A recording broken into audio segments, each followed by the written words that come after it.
Good morning. সকালবেলা প্রত্যেকটা মানুষে এত পরিমাণে ব্যস্ত থাকে সে আর বলার কথা না।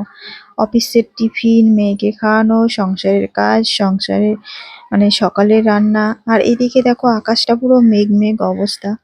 এত সমস্ত কাজ কিন্তু আমি কোনো কাজই ধরতে পারছি না। যেহেতু অপারেশন করার পর ডাক্তার আমাকে 200 গ্রাম ওয়েটও তুলতে বারণ করেছে, কিন্তু কি করে পারবো? এইভাবে থাকতে থাকতে বোরিং হয়ে যাচ্ছে।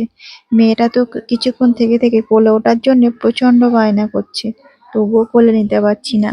এই যে কি এক কষ্ট, কিছু কাউকে বলে বোঝানো যাবে না।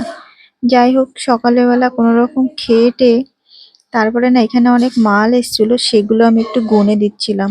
কাজে হাত না দিলেই নাই।